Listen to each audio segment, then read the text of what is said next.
Okay, so the biopsy is over, but nobody wants to warn you what happens after the biopsy.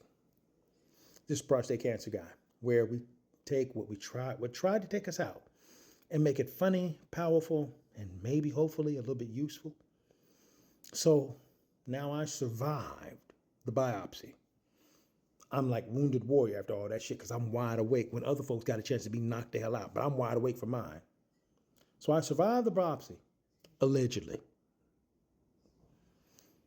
Because physically, yeah, I made it. Mentally, I don't know just yet. You see, they sent me home like it was nothing. All right, you're good to go. Just take it easy. Take it easy. Ma'am, I just went through something I can't even explain to my friends correctly without them questioning if I'm the same person anymore, right? How you even bring that up? Hey, bros, fellas, hey, how y'all doing? Yeah, what's going to happen, dog? Yeah. Hey, man, I got sampled today. What you mean you got sampled today, man? Yeah, I mean, I just, had somebody get 12 samples from my prostate. That ain't a conversation you typically have with your boys. So they said, expect some minor side effect. And now your brain starts playing games with you, like, because everything feels suspicious now, right? Because this was something that didn't have no symptoms. So now you're really suspicious of anything. So every sensation is like, wait, is that normal? Is that normal? Oh, okay. So you're walking around like your body got a glitch in it. Anything happens, you sneeze wrong, glitch is a glitch. And then comes the bathroom.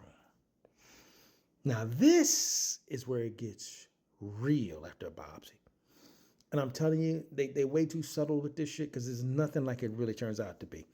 Nobody is prepared for that kind of first moment. You already nervous trying to pee for the first time after a biopsy. And then you're like, all right, let's just see what we working with.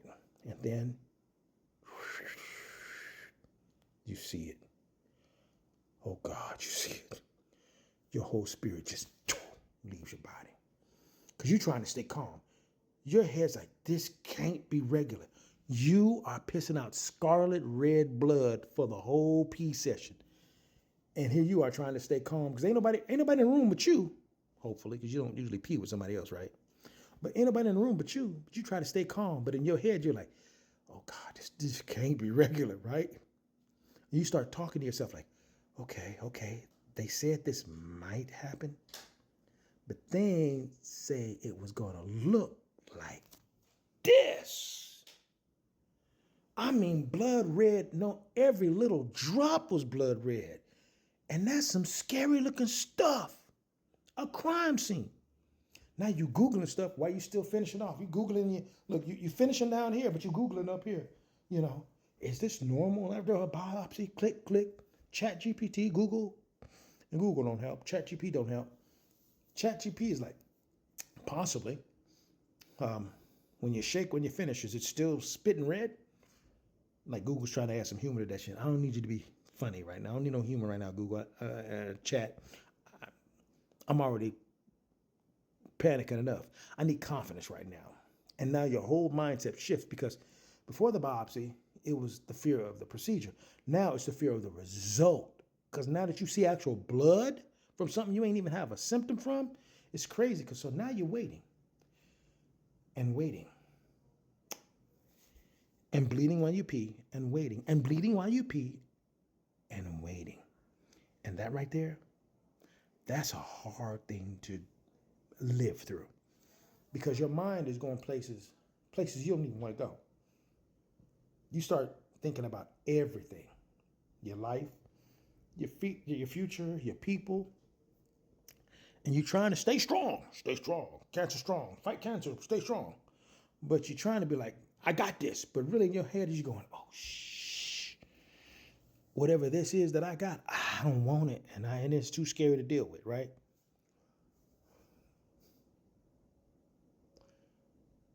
And fellas, you don't talk about that. You don't talk about the quiet moments. where it's just you and your thoughts and no distractions. That's when it gets real. But here's what I've learned in that moment. Your mind will either make this situation worse or help carry you through it. It depends on what kind of man you really are. When your testosterone is low, it chips it down. Because you can't control the results yet, but you can control how you respond while you're waiting. And I had to check myself. Because that kind of courage don't just grow on trees. I'm going to be honest. I said, all right, you made it through the procedure, and as bloody as it may be, you're still here. So stay here. Don't jump ahead. Don't write your own ending early. Just stay present. And that, my friend, was hard. Because my brain wanted to produce a whole Netflix series. Episode 1, it's nothing. Episode 2, oh, it's something. Episode 3, oh, Lord. But I had to shut that one down. Because fear will have you living a future that ain't even happened yet. So I told myself, one step at a time. And that right there, that is how you survive the wait following the bloodbath. Now, in part 3, we're going to talk about the results, because that's the moment everything changes.